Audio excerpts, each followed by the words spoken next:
அவர்களுக்கு வணக்கம். நான் உங்கள் நண்பன் குருமுருகன் பேசுகிறேன். நம்ம நாம் தமிழர் கட்சி சார்ந்த செந்தமிழன் சீமான் அவர்களுடைய எச்சியிலிருந்து தான் பல பேர் கட்சி நடத்துகிறாங்கன்னு ஒரு முறை சொல்லியிருந்தார். அதை உண்மையாக்குற விதமாக சில சம்பவங்கள் நாள்தோறும் நம்ம பார்த்துக்கிட்டு இருக்கிறோம். அந்த வரிசையில் நாம் தமிழர் கட்சியினுடைய கொள்கையில் ஒவ்வொரு சின்ன சின்ன விஷயங்களையாக திருடிக்கிட்டு இருக்கிறாங்க அப்படிங்கிறத நம்ம தொடர்ச்சியாக பார்த்துட்ருக்குறோம். அந்த வரிசையில் இன்றைக்கி ஒரு திட்டத்தை கமலஹாசன் அவர்கள் திருடியிருக்காரு. அதை பற்றி பார்ப்போம். அது என்னன்னாக்கா சுற்றுச்சூழல் அணி அப்படின்னு ஒன்று உருவாக்கி சுற்றுச்சூழல் பாசறை இல்லையா, நாம் தமிழர் கட்சியில் சுற்றுச்சூழல் பாசறைன்னு இருந்தது, இவங்க சுற்றுச்சூழல் அணி அப்படிங்கிற மாதிரி திருடி வேலை நடத்திட்டு இருக்கிறாங்க. அது மட்டும் இல்லாமல் அந்த செய்தி வெளியிட்ட செய்தியாளர்கள் பத்திரிகையாளர்கள் நடுநிலை வியாதிகள் எப்படி போட்டிருக்காங்கன்னு சொன்னால் திமுகவிற்கு அடுத்ததாக மக்கள் நீதி மையம் தொடங்கியிருக்கு அப்படின்னு போட்டிருக்காங்க. இது எப்படி நம்ம பார்க்குறதுன்னு எனக்கு புரியலை. நியாயமாக அவங்க எப்படி செய்தி போட்டிருக்கணும்னா, நாம் தமிழர் கட்சியை காப்பி அடித்து திமுக தொடங்குது, அதே பார்த்து கமலஹாசன் காப்பி அடிச்சிருக்காரு அப்படின்னு சொல்லி போட்டால் நியாயமாக இருந்திருக்கும். அதுதானே சரி இல்லையா? முதல்ல தொடங்குறது அவங்க தானே.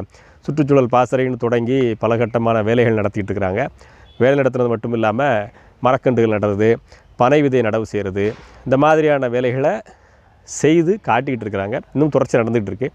ஆனால் இங்கே சுற்றுச்சூழல் பாசறை அப்படின்னு சொல்லி அமைச்சிருக்காங்க இல்லையா, ஒரு விதத்தில் நம்ம பாராட்டணும். ஏன்னா வேறு அரசியல் இல்லை. சீமானண்ணன் சொன்னது தான் இனி அரசியல். அவர் சொன்னார் இல்லையா, ஒரு நாள் நான் பேசுகிறது தான் இந்த உலகம் பேசும், அதை பேச வைப்பேன்னாரு. அதோட வேலையை தொடங்கிட்டார் அப்படிங்கிறத புரிஞ்சிக்க முடியுது. அந்த மாதிரி அவர் பேசுகிறது தான் இனி உலகம் பேச ஆரம்பிக்கும். அந்த விதத்தில் சுற்றுச்சூழல் பாசறை அப்படின்னு சொல்லி அமைச்சிருக்கக்கூடிய ரெண்டு கட்சியினருக்கும் நம்ம ஒரு பெரிய ஒரு பாராட்டுகளை தெரிவிச்சுக்குவோம். இது வரைக்கும் சுற்றுச்சூழல் மேலே அக்கறை இருக்குதோ இல்லையோ, எதையோ பண்ணியிருப்பீங்க. அதாவது மரம் நடறன்னு சொல்லிட்டு ரோட்டோரத்தில் இருக்கிற மரத்தை பூரா வெட்டியிருப்பீங்க, அல்லது நாங்கள் சுற்றுச்சூழலை பாதுகாக்கிறோன்னு சொல்லி உங்கள் பக்கத்தில் கூடிய மலைகளெல்லாம் உடச்சி சாப்பிட்ருப்பீங்க. ஆனால் இனிமேலாவது கொஞ்சம் காப்பாற்றுவீங்கன்னு நம்புகிறோம். சரி, யாரோ ஒருத்தர் நாட்டுக்கு நல்லது செஞ்சால் அதை வரவேற்கலாம் தானே, அப்படி தானே உங்கள் மனப்போக்கு இருக்குது, வரவேற்கலாம். ஆனால் யார் முதல்ல செஞ்சதுங்கிறதையும் மக்கள் புரிஞ்சுக்கணும் அப்படிங்கிறதுக்காகத்தான் அந்த பதிவு. சீமான் அவருடைய சிந்தனையில் உதித்தது தான் இந்த சுற்றுச்சூழல் பாசறை அப்படின்னு சொல்லக்கூடிய விஷயம். பனை விதை நடவு செய்கிறது, பனை மரம் எதுக்கு அப்படின்னு சொல்லி பல பேர் கேட்டுகிட்டு இருந்தாங்க. ஒரு சிலர் அது ஒரு சாதி அடையாளமாக கொண்டு வந்து நிறுத்த பார்த்தாங்க. ஆனால் இந்த நாட்டில் பல சுற்றுச்சூழல் ஆர்வலர்கள் அது ஒரு சாதிய மரம் இல்லை, இந்த நாட்டினுடைய அவசியமான மரம் அப்படிங்கிறத கொண்டு வந்து சேர்த்ததுக்கு பிறகு அந்த சாதிய முத்திரை குத்துற அந்த வியாதிகள் கொஞ்சம் குறைஞ்சிக்கிச்சு. இப்போது மரம் நடுற வேலை மக்கள் நீதி மையம் செய்யுமா அப்படிங்கிறத நீங்கள் பார்க்கணும். இதுக்கு முன்பு திராவிட முன்னேற்றக் கழகம் சரி, அண்ணா திராவிட முன்னேற்றக் கழகம் சரி, அவருடைய தலைவர்களுடைய பிறந்தநாள் அன்னைக்கு பல லட்சம் மரங்களை, எத்தனாவது பிறந்தநாளோ அத்தனாவது லட்சம், 50வது பிறந்தநாளோ 50 லட்சம் மரம் இப்படி சொல்லி நடுற மாதிரியான செய்திகள் பத்திரிகையில் வரும். எங்கே நட்டுருக்கான்னு கேட்டிங்கன்னா பத்திரிகையில் நட்டுருப்பாங்க. பல லட்ச ரூபா விளம்பரம் கொடுத்து அதை தொண்டர்கள் இனிமேலாவது நடணும், நட்டு மக்களுக்கு காட்டணுங்கிறத நம்ம கேட்டுக்குவோம். சரி, அமைப்பு ஒன்று ஆரம்பித்தாச்சு, அதுக்கு ஒரு தலைவர் போட்டாச்சு, செயலாளர் போட்டாச்சு, மாவட்டம் வட்டம் ஒன்றியம் சதுரம் செவ்வகம்னு போட்டால் கட்டாயம் அதுக்கான ஒரு வேலைகள் செஞ்சிடணும் இல்லையா?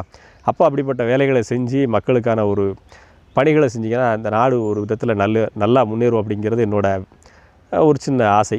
கண்டிப்பாக நீங்கள் பண்ணுவீங்க, நான் நம்புகிறேன். நீங்கள் நம்புறீங்களா? சுற்றுச்சூழல் பாசறை அப்படிங்கிறது திமுகவும் கமலஹாசனுடைய கட்சியும் செய்யும் அப்படின்னு நம்புறீங்களா அப்படிங்கிறத பற்றி கருத்தை சொல்லுங்கள். அந்த நம்ம தம்ப்நெயில்லே போட்டிருந்தோம், பாஜக வந்து நாம் தமிழர் கட்சியோட ஒரு திட்டத்தை திருடி இருக்குன்னு பல முறை சொல்லியாச்சு. இருந்தாலும் உங்களுடைய ஞாபகப்படுத்துறதுக்காக இன்னொரு தடவை சொல்கிறேன். தைப்பூச திருவிழாவுக்கு அரசு விடுமுறை விடணும் அப்படின்னு சொல்லி முருக பக்தர்கள் பல பேர் கேட்டுகிட்டு இருந்தாங்க. யார் காதுகளையும் அரசியல்வாதியோட காதுகளில் ஒதுக்கி கேட்கல போயிட்டு சீமான் அவர்கள் வந்து அவருடைய கோபத்தோட, வழக்கம் போல் அவருடைய கோபத்தோடு அதை பேசினார். தைப்பூசத்துக்கு அரசு விடுமுறை விடுங்க, முருகனையும் இந்து கடவுள்னு சொல்கிறீங்க இல்லையா, அப்போ இந்துவாக ஏற்றுக்கிட்டீங்கன்னா விடுமுறை கொடுங்கப்பா அப்படின்னு சொல்லி கேட்டார். அப்போது சீமானை விமர்சித்தாங்க. இன்றைக்கி பாஜக சொல்லுது வேல் யாத்திரை பண்ணிவிட்டு தைப்பூசத்துக்கு அரசு விடுமுறை கொடுக்கணும்னு சொல்லி. பாஜகவும் இதே நிலைப்பாட்டை எடுக்குது. ஒரு விதத்தில் எது சரியோ தப்போ அப்படிங்கிறத தாண்டி அரசு விடுமுறை தைப்பூசத்துக்கு வேணுமா வேண்டாமா அப்படிங்கிற உங்களோட கருத்தை இங்கே தயங்காமல் சொல்லுங்கள். பாஜக நாம் தமிழர் கட்சி சொன்னதை தான் பாஜக சொல்லியிருக்கு. சார் தானே, பாஜக சொன்னதை நாம் தமிழர் கட்சி சொல்லலை. ஏன்னா சில பேர் பாஜகவோட பி டீம் சீமான் அப்படின்னு சொல்லிட்டு இருக்கீங்களா, எங்களோட பி டீமை மாறத்தான் அவங்க துடிச்சிட்டு இருக்கிறாங்க. இணையதளங்களில் பார்த்தீங்கன்னா தினசரி அந்த 2 ரூபாய் கூலி வேலையாட்கள் என்ன பண்ணுறாங்கன்னாக்கா, தினசரி ஒரு நாளைக்கு நூற்றுக்கணக்கான மீம்ஸ் எழுதி தள்ளுறாங்க. ஒரு மீம்ஸுக்கு 2 ரூபாயா 3 ரூபாய் நினைக்கிறேன். கொஞ்சம் பேட்டாவை உயர்த்திருப்பார் நினைக்கிறேன், தேர்தல் வரப்போகுது இல்லையா, அதனால் பேட்டா அதிகமாக கிடைக்குன்னு நினைக்கிறேன். தினசரி எழுதி தள்ளுறாங்க. மக்கள் கொஞ்சம் புரிஞ்சுக்கணும். ஒரு அரசியல் கட்சி தலைவர் மேலே கடுமையான விமர்சனங்கள் நிறையா பரப்பப்படுதுன்னா நிச்சயம் அவர் ஏதோ ஒரு நல்லதை செஞ்சுக்கிட்டு இருக்கிறாரு. அது ஒரு சில கூட்டத்துக்கு வைத்தறிச்சலாக இருக்குது அப்படிங்கிறத பற்றி தான் புரிஞ்சுக்கணும். சில பேர் என்கிட்ட கேட்குறாங்க, இந்த மோடி நல்லவரா கெட்டவரா அப்படின்னு சொல்லி. நீங்கள் என்ன நினைக்கிறீங்கன்னு சொல்லுங்கள். அடுத்து வரக்கூடிய பதிவில் அவர் நல்லவரா கெட்டவரா, என் மனதில் அவரை பற்றின என்ன அபிப்பிராயம் இருக்குங்கிறத தயங்காமல் சொல்கிறேன். சரி, இதுவரைக்கும் நம்ம பார்த்தது மக்கள் நீதி மையம் சுற்றுச்சூழல் பாசறை அப்படிங்கக்கூடிய விஷயத்தை நாம் தமிழர் கட்சியிலிருந்து திருடி இருக்குது.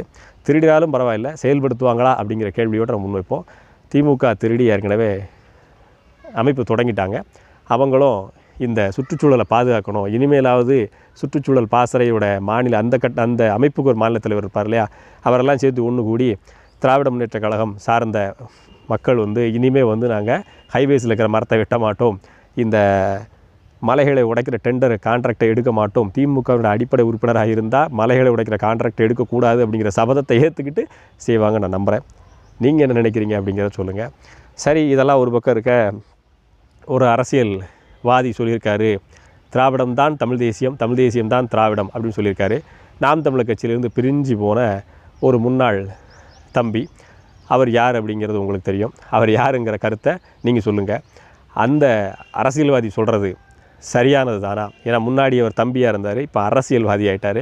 அவர் சொல்கிறது சரியான கருத்து தானா, தவறான கருத்தா அப்படிங்கிறத பற்றி உங்களோட கருத்துக்களை பதிவிடுங்க. வரக்கூடிய பதிவுகளில் அதை பற்றி என்னுடைய கருத்தை சொல்கிறேன். நன்றி.